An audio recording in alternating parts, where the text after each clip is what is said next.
Well,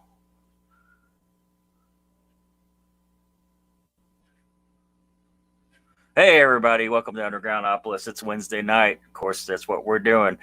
We're sitting here having a little having a little drink, having a little vape. And tonight, my guest, I'm so excited for this man. John S. Hall, he's played with King Missile, Silk Cut. He was on HBO's Def Comedy Jam. He's on Beavis and Butthead. It is also a published author. We're just going to go ahead and jump right into it, man. He's a viewer Q&A he's cool with that, so we're just going to bring him right in. There I am. I'm right in. I'm not. I'm not. I'm not drinking or vaping. I hope that's okay. Well, I shouldn't be doing either one. Well, what was it that what was there a particular influence that you saw or on either stage or TV or anything that said, you know what, I want to do that. I want to be a professional entertainer. I don't think I've ever wanted to be a professional entertainer. The message I got in the '70s, late '70s, going to shows was that you didn't have to be professional. A lot of people were very like not well rehearsed, abrasive, not really concerned so much with getting it right as just sort of getting an idea or a feeling across. So. You know, um, I've said this many times, but when I saw Teenage Jesus and the Jerks for the first time, and Lydia Lunch ended her show with just by saying, "Don't you wish you could get away with it?" and then walking off the stage, that kind of inspired me to make me feel well, yeah, I guess I could get away with it. And really, there were so many bands. Like I felt like I started to feel like the better rehearsed bands were actually less interesting. So that made it seem very accessible to me.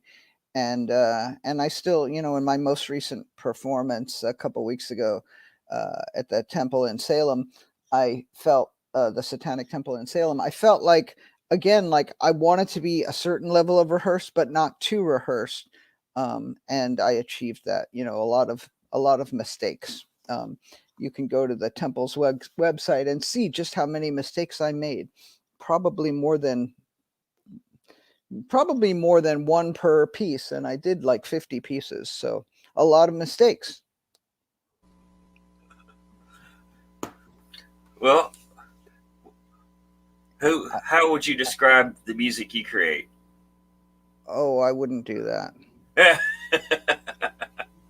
I mean, the music is all different. I mean, the thing you just played is piano and vocal, but like, and I have a few pieces that are just piano and vocal.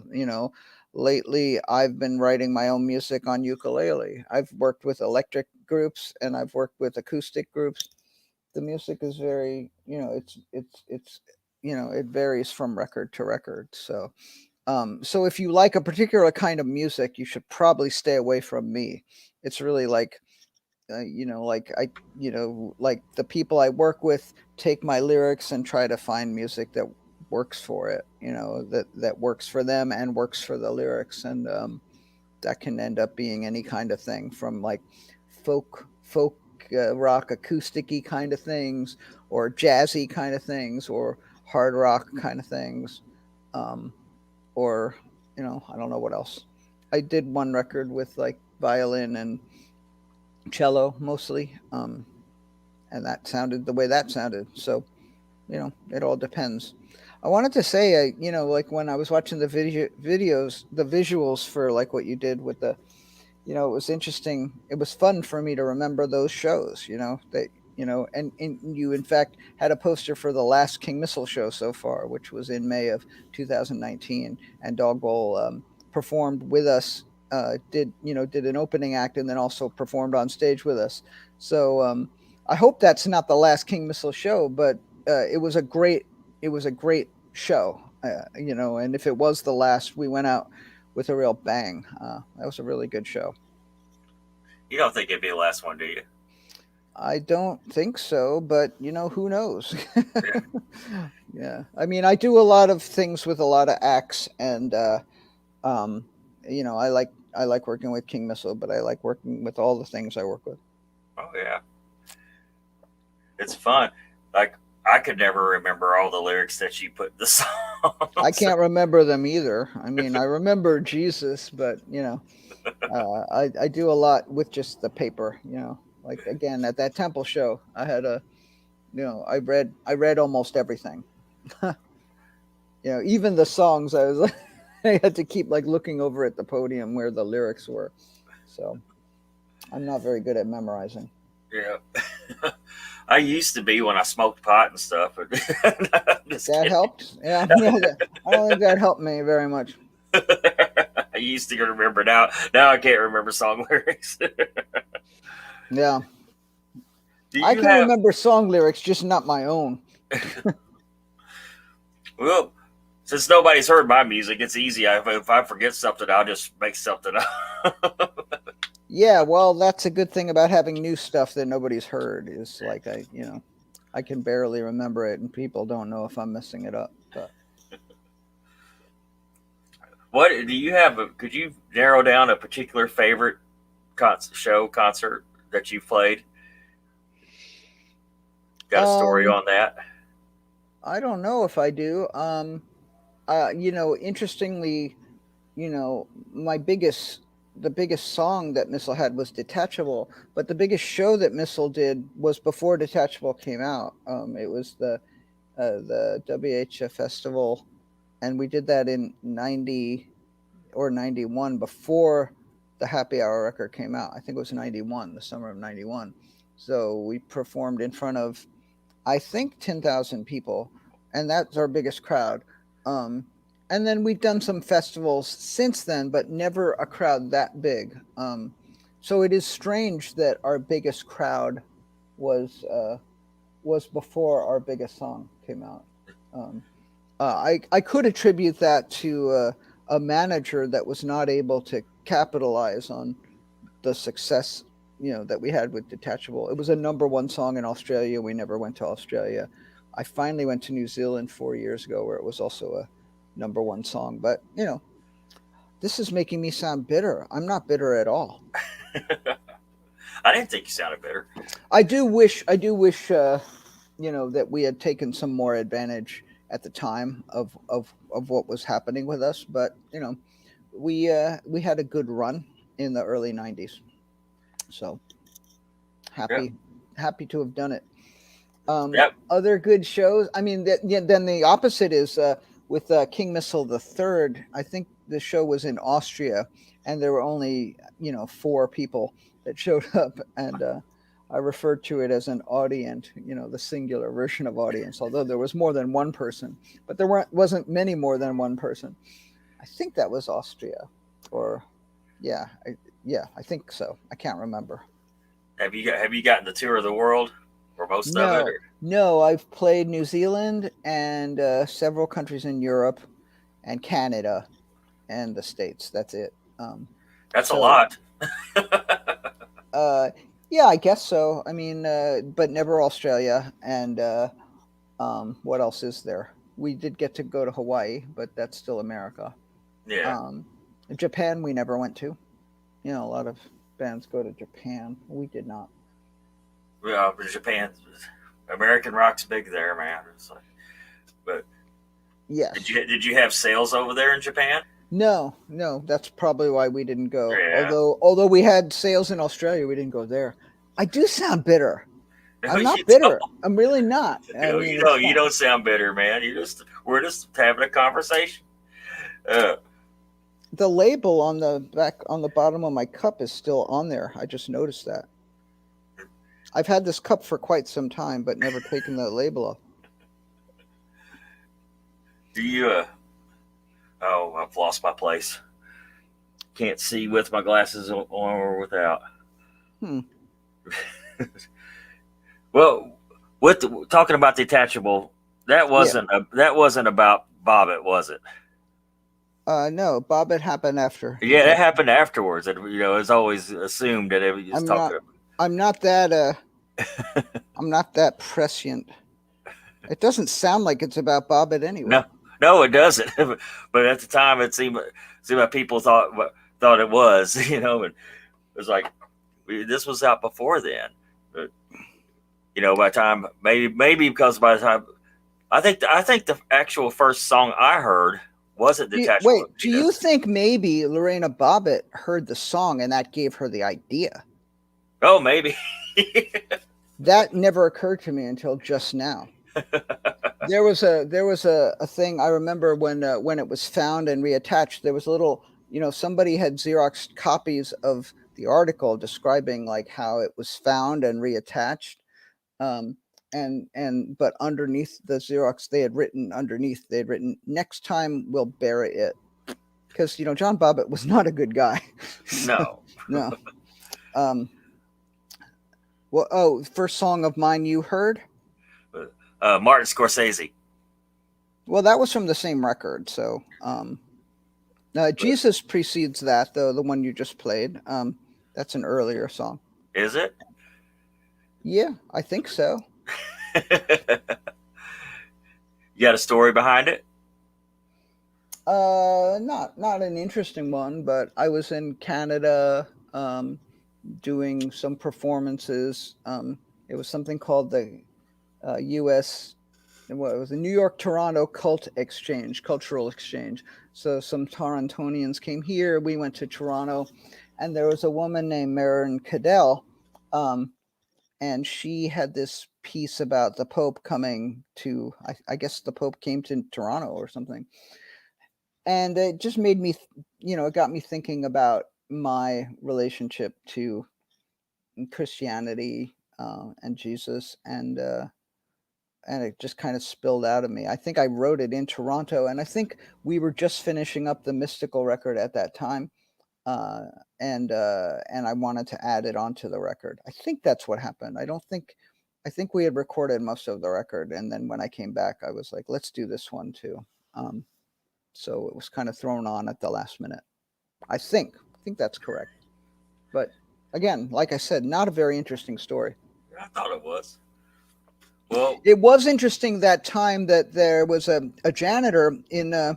He was cleaning up. I guess he had been there. He was at the show because he was his job was to clean up after.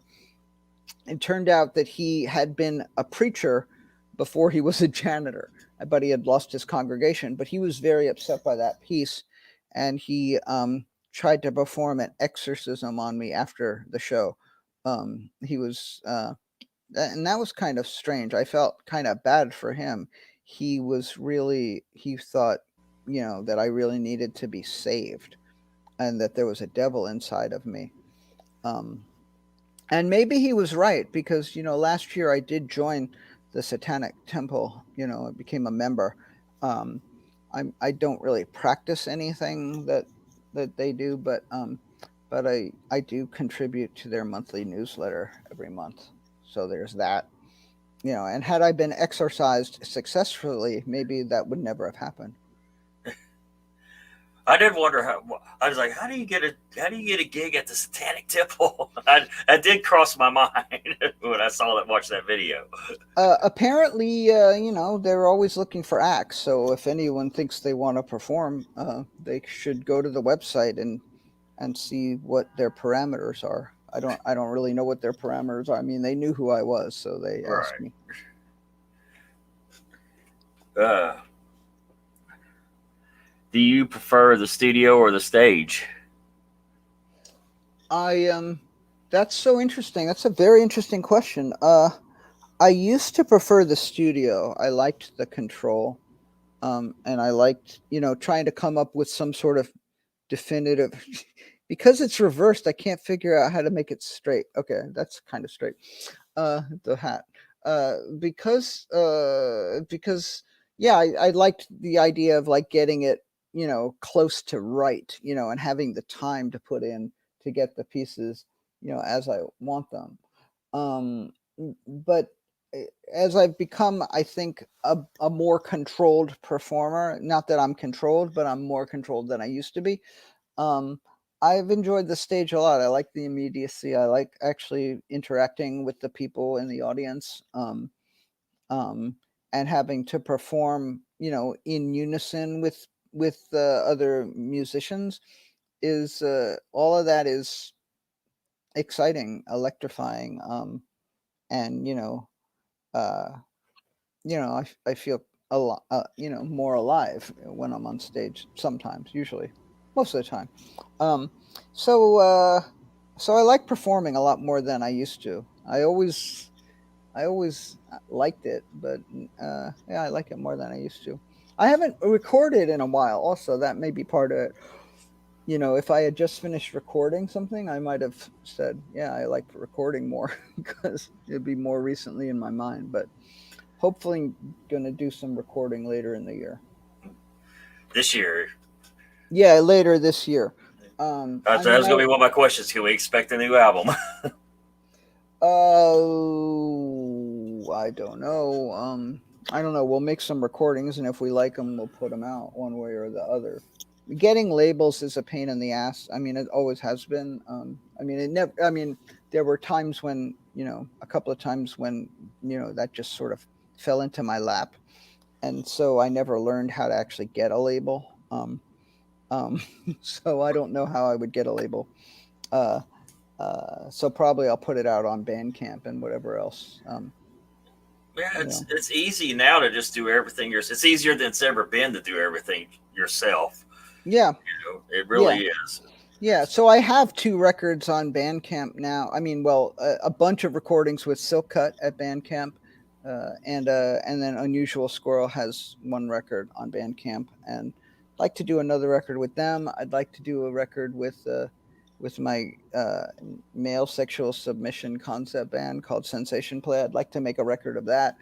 I've been writing a bunch of songs with the word fuck in the title. So I call them fuck songs. And I've got like six of those, maybe seven. I'd like to make a record of just fuck songs, although that might be boring. I don't know. I feel like I need to write a bunch more, and I haven't written one in a couple months, so I don't know.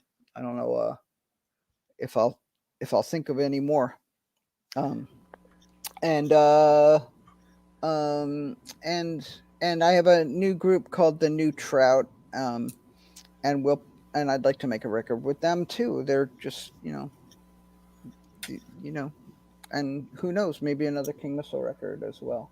The Right before the pandemic, King Missile was working on some stuff.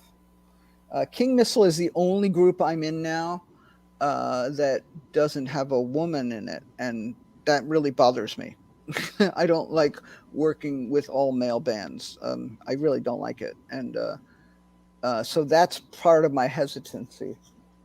So maybe we get a sixth member or so. I don't know what to do about it. But it's really, I don't know why it's.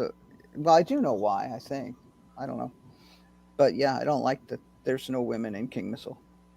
You know who loves King Missile? Not me. No, no, I'm kidding. Who? Lisa Umbarger commented when I put this event up. She was in the Toadies. She was the In bass the player in. for the Toadies. Oh, okay. She goes, "I love King Missile." She put that was really kind of excited me as she commented. Well, if she were in New York, we could do some business. Is that where you are? I thought you were in California. No, I don't think so. Wait.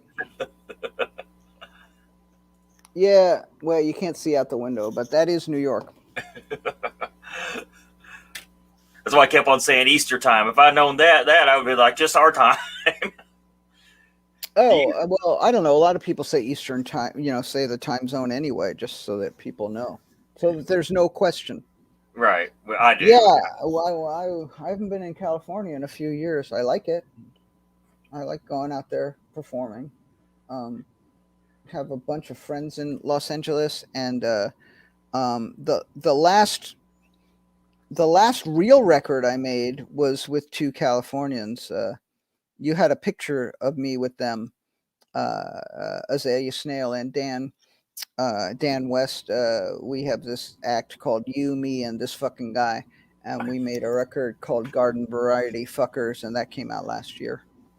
Um, it's mostly nature poems, but done in this kind of Long Island, oh fucking this beautiful fucking garden, that kind of thing. So there's one called Garden, and there's one called Sunset, you know, just like, oh, it's fucking beautiful nature and shit, that kind of thing. I don't remember any of the words to any of those, but they were a lot of fun to make. So That's a fun project. Maybe make more of those sometime. you got a poem you'd like to recite? Oh, did you tell me we were going to do that? No, I'm just asking. You can say no. I I'm got just tons. Well, here's the last poem I wrote. For people, like if you have Facebook, I think you can follow me on Facebook without actually befriending me. So I'm JSH John S Hall on Facebook. JSH John S Hall, and every day I post new poems. Uh, this is the last poem that I posted. So I start at the beginning of the year with poem number 1. I think that's what I'm going to keep doing. I actually started doing this last year, and then I started the numbers again this year. So this is the last poem that I wrote, that I posted. So let's see how this goes. It's poem number 605, and it's called H. In response to the 5th part of poem number 597, Joshua Hurston Hall, no relation, pointed out that Jiminy Cricket's middle initial could be H. And he is correct that far more people say Jesus H. Christ than Jesus fucking Christ, which is what I tend to say.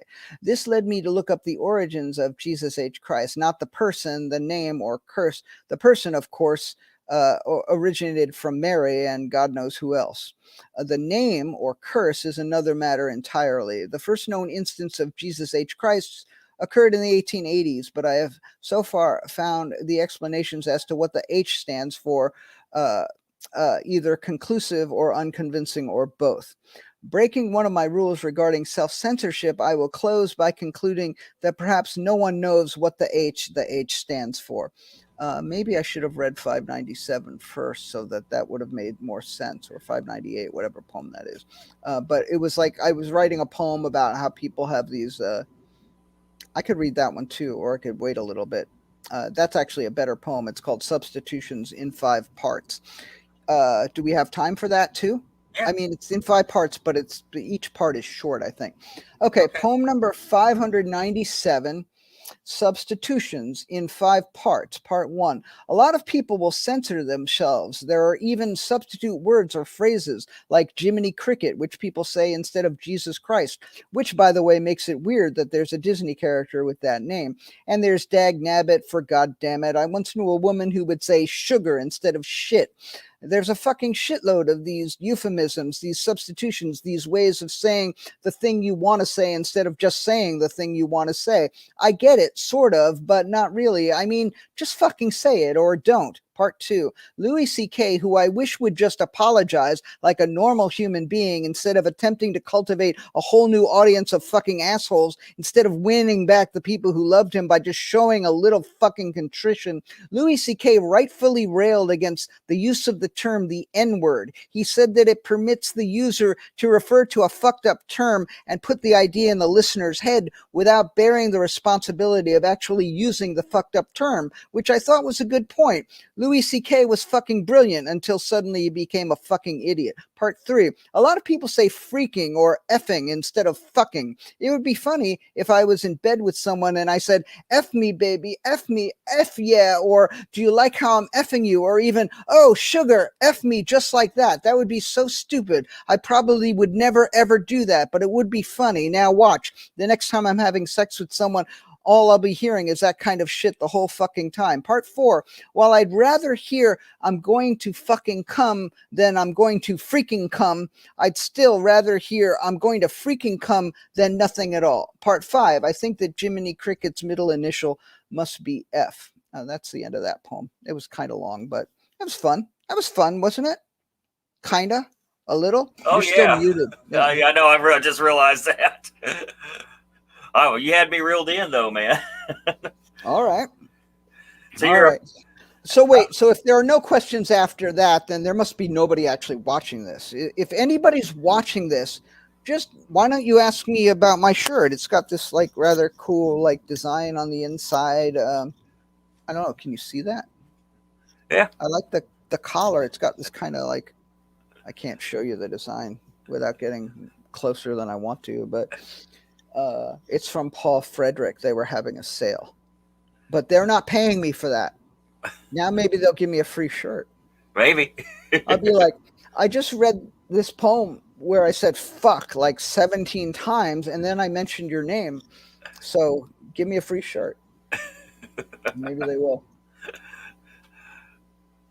Well, people are watching. We've got. They're just dumbfounded. Well, I am too. Brian Remus says this guy is awesome. Thank you, cuz. I should ask Brian Remus a question. No, Go for it. He's watching. I don't have a question for Brian Remus. Do you have a particular favorite song to perform? No, I mean I usually prefer writing playing more recent songs. Yeah. I do have a favorite these days. It's called "Fuck Me and Kill Me." It's one of the fuck songs. It's one of the first fuck songs. But if we have time, I can do that one too. But we'll see. Because I got my uke right here. All right, fire it up.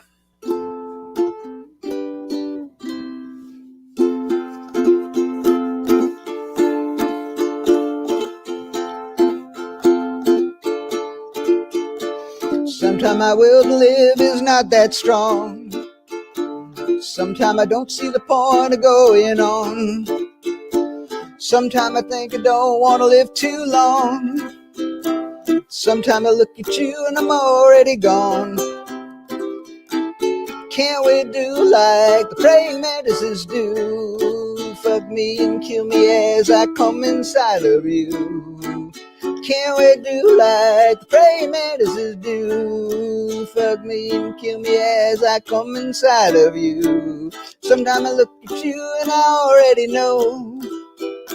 Sometimes I look at you and I'm ready to go. Sometimes I want you so much I break down and cry. Sometimes I want you as much as I want to die. Can we do like the praying mantises do? Fuck me and kill me as I come inside of you. Can we do like the praying mantises do? Fuck me and kill me as I come inside of you. I want you to fuck me even though I won't survive. I want you to fuck me and eat me alive. Fuck me until the blood shoots out of my eyes as I die a little death. Fuck me until the rest of me die. Can we do like the praying mantises do? Fuck me and kill me as I come inside of you. Can't we do like praying mantises do? Fuck me and kill me as I come inside of you. Fuck me and kill me, bite off my head. Fuck me and kill me, make sure I'm dead. Fuck me and kill me, I'm ready to burst. So kill me, but please fuck me first. Can we do like the praying mantises do? Fuck me and kill me as I come inside of you.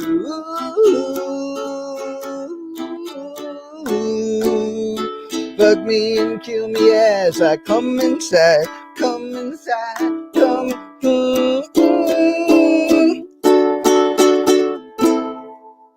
That's that one. That's great, man. That one's a lot of fun to play. It's got so many chords in it, and I didn't even fuck it up, I don't think. The only thing I fucked up is the slow part. I should have made slower, but yeah. But yeah, yeah, So yeah. That's fun. that's great, man. Thank you, Rob. And it's going to be on your next record. Or the one after next. I don't know what I'm gonna. So we got to hear it on Undergroundopolis first, man. How Well, many? people have heard it, but but yeah. I'm glad I thought of that. I'm glad I keep my uke by my side.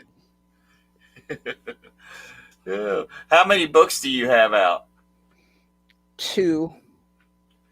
One is just a collection of lyrics, and the other one is this one right here. It's a negative thought for every day of the year. Daily negotiations. No, daily negations. Ghost It's a negative negations. thought. Negations. Here's today's June 16th. I have tried very hard to find meaning in what I do, but I have found instead a vast and limitless nothingness. I tried to embrace the nothingness, but it slipped through my grasp, and now there is nothing where the nothingness was. This may sound meaningful, but it isn't. So that was today's negation. And I do that on Facebook Live every morning. I read from that book. Uh, to give people a the opposite of a pick me up, I guess. Well, When I wrote the book, I was writing it in response to toxic positivity, which was a term I had not heard, but like I had this feeling about like that a lot of positivity can be really detrimental, and so I thought, I would do like an antidote, toxic positivity. What's the antidote? Happy negativity. So there you go. you got anything you'd like to add before we wrap this up? I don't think so. I mean, I'm trying to think if I have any questions for me since nobody else does. Um, why do you go on? Why do you go on? There's a good question. It's kind of a religious question. I mean, I have a kid, so that helps. She's 14. She'd be bummed if I didn't go on. So I'm glad, for that. Why do I go on making art though? Well, because I just feel driven to do it. I like to write every morning and then post those poems on Facebook, and usually at least one person comments on the poems, and that's gratifying. Um, so I do it. Why do I go on? Because people seem to want me to, including my kid. She definitely wants me to. And there are people that like what I do, so I do it. You know, I like what I do sometimes, and they like what I do sometimes. So it's a good kind of relationship we got going on between me and the people who like some of what I do. So there you go. What's your Bandcamp addresses? Silk Cut, silkcut.bandcamp.com. I think that's how it goes. And the other one's Unusual Squirrel.bandcamp. Unusual Squirrel has 4 U's in it. Isn't that crazy? That name has 4 U's in it. It's a lot of U's. I sat there and counted them. You can't. There's no me in Unusual Squirrel, but there are 4 U's. So there you go. Well, everybody be sure to check out Unusual Squirrel's Bandcamp and Silk Cut's Bandcamp. Would you mind making me a soundbite? A promo? Tell me what to say. Can you This put is it in the chat? Because I won't remember. No, I might remember. Tell me It's what real to say. simple. Yes. This is John S. Hall, and you're tuned in to Undergroundopolis. That's what you want me to say? Yeah. This is John S. Hall, and you're tuned in to Undergroundopolis. Thank you so much for giving me your time, man. It was really great. Everybody watching, please, if you're watching on YouTube, hit the thumbs up, hit and subscribe. Be sure to check out everything with John S. Hall. And with that, I guess we'll sign off. Thank you again, man. Thank you very much. Thank you. It was fun. Yeah, it was.